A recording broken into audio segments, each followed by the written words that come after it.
And hello everyone, welcome back to my channel. If you're new to my channel, I'm Uri, and in this video tutorial I'm going to show you step by step how you can transform an ordinary nightstand into a one-of-a-kind. And this one is special because it's for my grandson Francisco. And what happened is that I made two furniture pieces for his little sister. And when he saw it, he asked me, Abuelita, did you bring one for me? And it broke my heart. So I asked him, do you want one? I for sure will make you one. And the cool thing about this project is that I learned a new skill. So let's get going. Let me show you step by step how I transform this ordinary nightstand into a one-of-a-kind. Whenever it's possible, I like to remove the knobs so then I can clean everything better.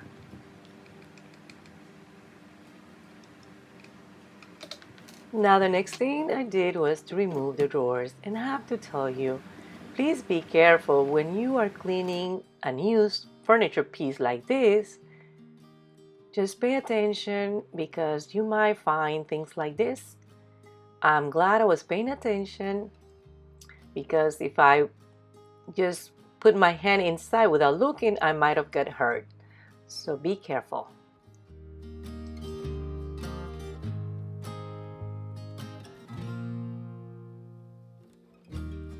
And to get rid of the remaining dirt and oils, I used a rag with soap and water. For the top of the nightstand, I am going to sand it completely. I already started here. I'm using 80 grit sandpaper, and for the rest of the nightstand, I'm just going to scuff sand it using 220 grit sandpaper. For the top, the corners especially, they're not even, and I don't like that. I'm going to try to even this out with my sander, and I know that if I do that, I'm probably going to completely remove this kind of veneer. It's like a paper that they put on top of the compressed wood. So I know for a fact already that I'm going to have to prime the top and scuff sand the sides and everything else. I am connecting my vacuum with my sander.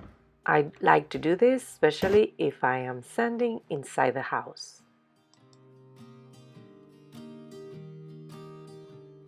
And I'm using 80 grit sandpaper for the top to be able to remove the veneer, and hopefully I can even out the corners. So it worked. I love it. It's completely flush this side. Maybe a little bit here that I need to sand more, and I'm going to continue doing the same thing on the other side right here. So I'm excited. This is going to work. So I'm going to continue sanding the top and scuff sanding the rest of the nightstand. Okay, so now I'm just going to have to clean this really nice, but now it's flush, completely flush. And that's what I wanted, to be able to then add something here that's going to protect the top of the nightstand. And I'm going to do the same thing here. I'm going to sand this off. This is the bottom part of the nightstand. And I'm going to do the same thing on the corners, on the back right here, to be able to repair all these damages. You see, now it's so much better. I scuff sand all this and sand the corners completely, so they're ready to be painted, and add a sealer to protect them after. For the top of the nightstand, I decided to use Bullseye 123 primer. What this does is that it's going to help my paint adhere better, And because this surface is not as strong anymore because I got rid of the veneer, I thought it was important for me to reinforce and make it more durable. But this was plan A. As I thought more about it, I decided to add a piece of wood instead to make it more durable and stronger. So now I need to pause and go to the store, so let me take you along the way. My first stop was at Lowe's to get the wood. I like to buy this wood that come already cut, so I don't need to cut that much. In this case, I was able to find this one that it's probably too long, but it's the perfect width.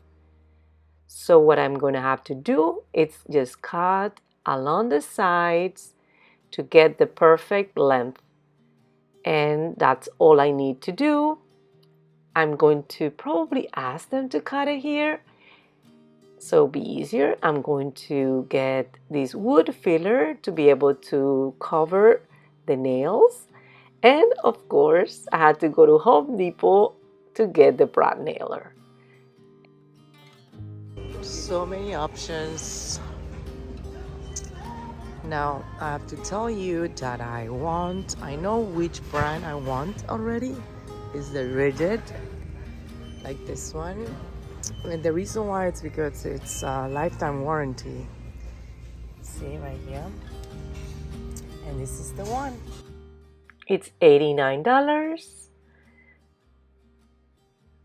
That was the price I was looking for.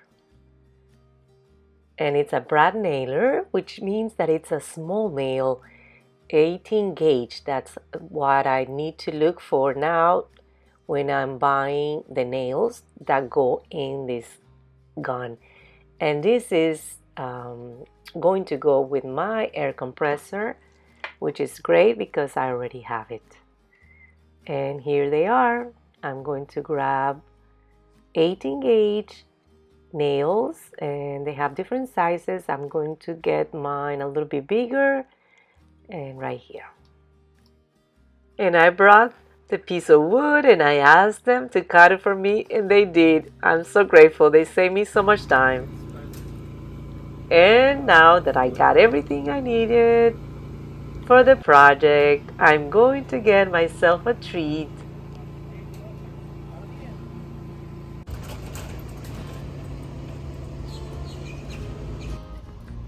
I might not need this because I have a home, but I wanted to just make sure. And I got the nails that I'm going to be using. And let's enjoy my oranges now. This is awesome. It's like I'm eating the orange.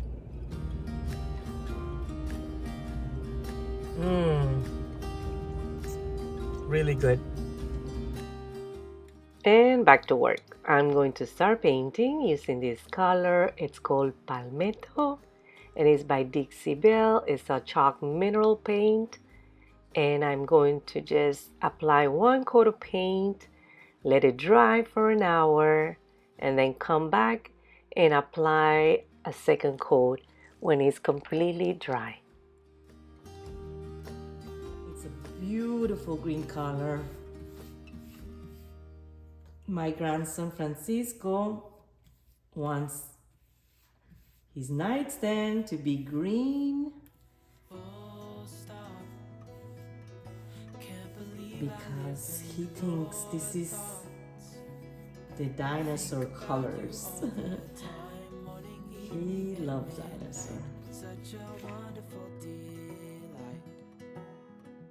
For the first coat of paint, don't worry too much about coverage. Just go lightly and then wait at least 2 hours between coat of paint. I believe I'm going to have to apply at least 2 coat of paint and maybe touches after. But this paint covers really good, so hopefully I don't need to do 3, but it's possible. So You just need to see the coverage level. If it is already good, you stop at 2. If not, you do just 2 and then touches, or even 3.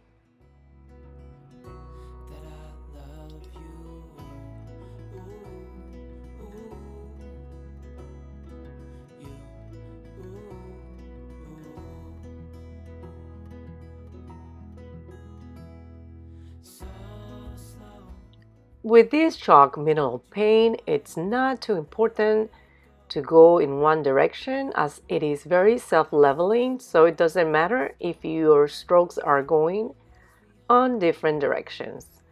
It will level up and the strokes will not be as noticeable. Something very important is to make sure go around the piece you're painting and making sure that you're not leaving any drips, okay? Because then it's gonna be harder for you to get rid of those drips. When they're wet, it's better. So I'm going to just let it dry, and then I will give another coat of paint. For the drawers, I like to tape them to be able to avoid the paint to go inside.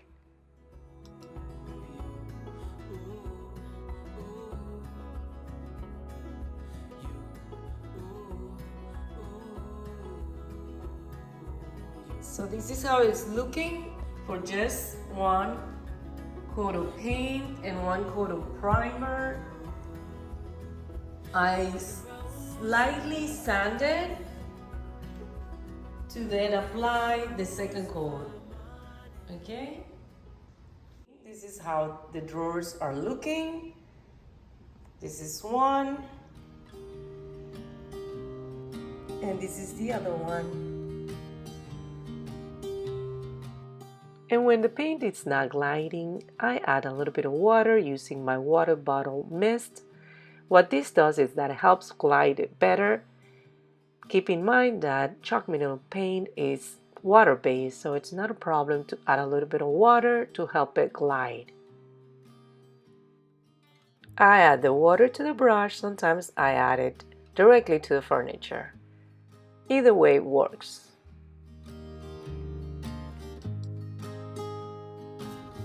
Making sure that I don't let any drips of paint, especially on the corners. And I'm using smaller brush for these areas, and especially here I'm using a detail brush for the spaces that the other brushes cannot go.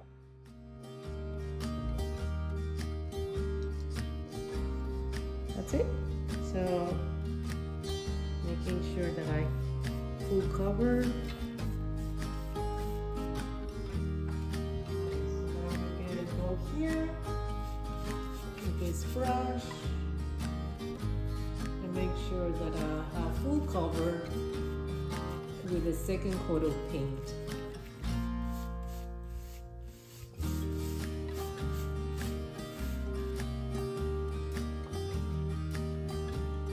So second coat of paint for the drawers. They are dry.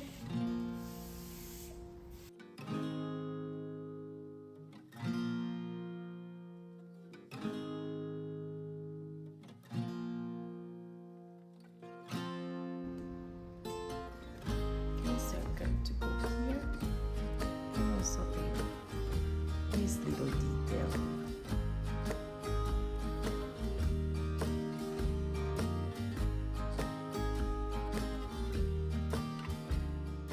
And I'm spreading the paint that it's here in the corners, avoiding any drippings.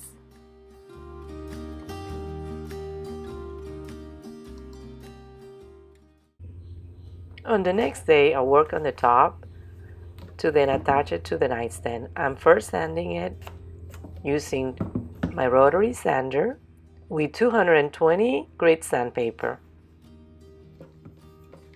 I'm going to attach my vacuum to the sander, and I'm going to use level 1 speed.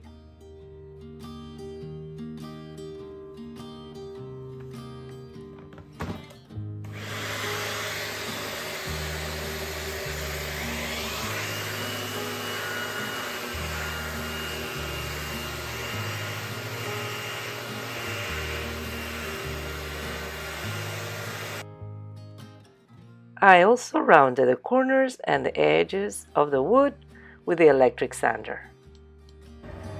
Okay, so the goal was to round the corners and the edges with the sander, and I achieved that completely all around. And now I'm ready to attach the top to the nightstand. I'm using Tybond wood glue to then place the wood on top,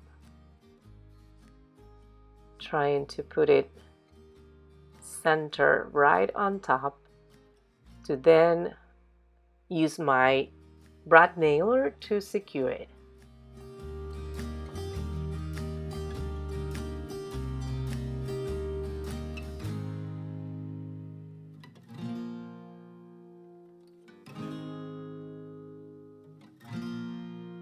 I know that the more I do this, the more comfortable I'm gonna be with it, but there's always that fear inside of me when I am going to operate a new power tool. What always helps me is to follow instructions, and I found very good tutorials in YouTube that help me how to set my compressor with my new gun. So I'm going to include those tutorials in the description box if you're interested. After I set up everything, now I'm ready to use the nail gun for the first time.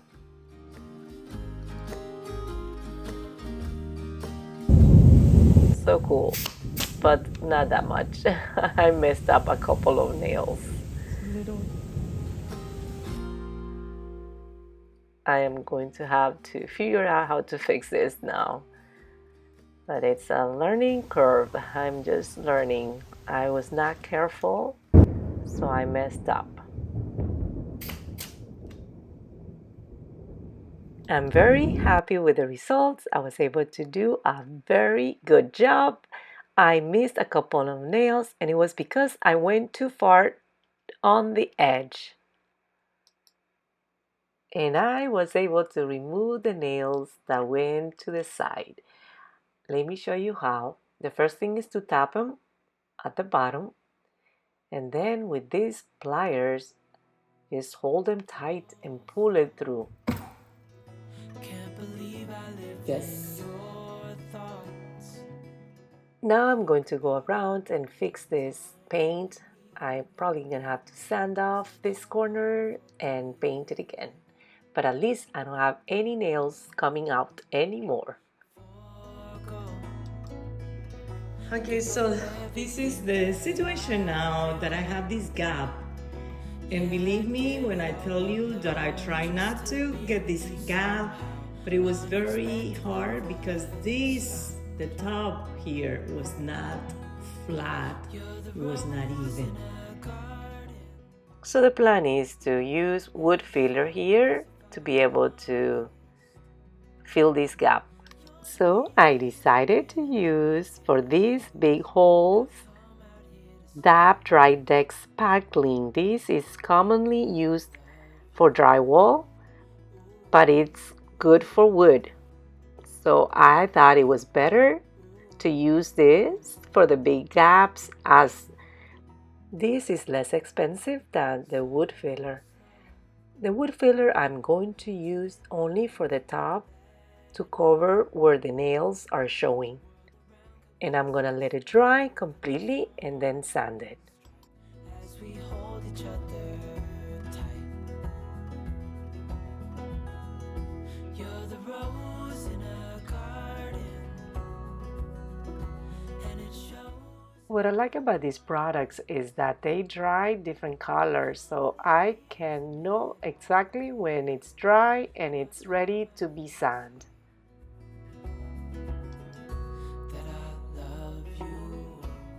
After I sanded it completely, I am applying this beautiful glaze by Valspar.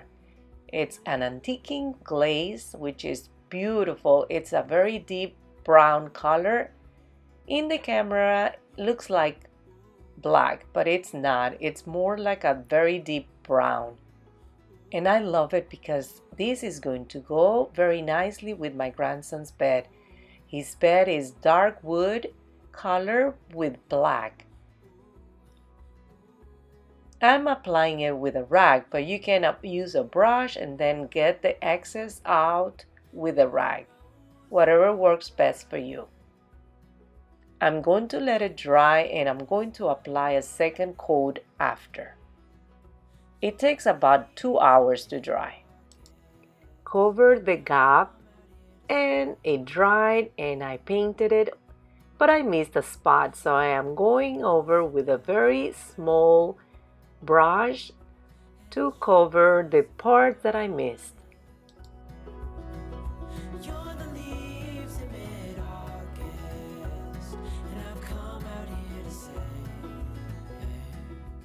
And with a bigger brush, I'm applying more paint, and I'm doing this all around my nightstand where it needs it. And I'm going to let it dry completely. And I'm adding the same antiquing glaze by Valspar to the rest of the nightstand. I'm applying it with a brush and then I'm going to get a rag and wipe off some of the glaze, and this is going to create a little bit more interest and give texture to the nightstand. Right now the nightstand for my taste looks too flat, so I decided to add this. It's going to give a little bit more of a character to the nightstand, and to tell you the truth, I think it's going to be more like dinosaur look. What do you think? Let me know in the comments if you thought it was better to leave it green or if you thought this idea was a good idea.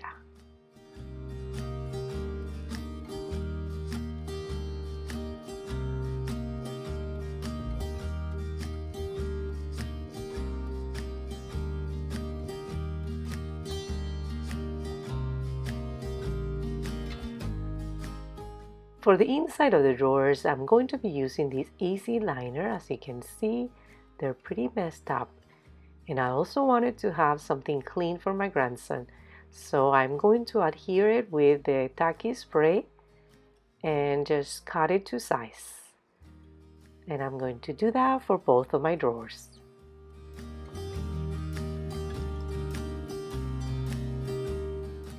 And I'm going to be using the same antiquing glaze by Valspar on the drawers as well.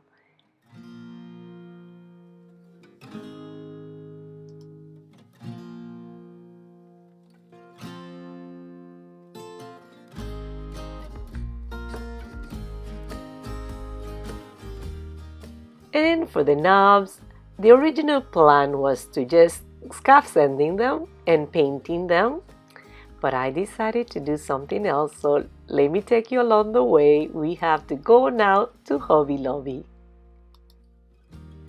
I don't know if you know, but Hobby Lobby has a wide selection of knobs and pulls, and I'm glad I remembered because I came to look for the perfect pieces for the nightstand, and I'm glad I found them. I love them. I think this is gonna be perfect. So let's get back to work. After applying the glaze, I let it dry for 24 hours. Now I'm going to scuff sand and I'm going to wipe off the dust to then apply my top coat. And I'm going to be using Gator Hide by Dixie Belle as my top coat to protect the furniture. I'm going to apply the first coat and wait at least 2 hours and then apply the second coat. Very important to mix it really good, and I'm going to be using a separate container to pour what I'm going to be needing just now.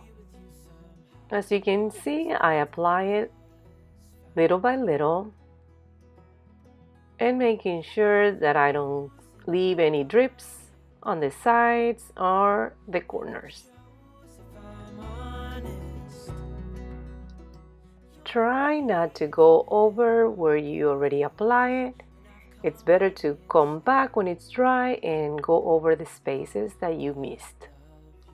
I waited a 24-hour period between the second coat. I added the hardware and this is the final result. What do you think? I love how it came out. It's beautiful. Look at the texture that this glaze gave. I love it. Look how they go together. This piece of furniture, it's one of a kind and it's screaming dinosaur for me. I think my grandson's gonna love it and it's going to go very nicely with his bed. What do you think? Thank you for watching. Please subscribe to my channel if you haven't done that. And please like this video. If you like to see more videos like this, hit the notification bell so every time I upload a new video, you'll be notified. Goodbye until next time.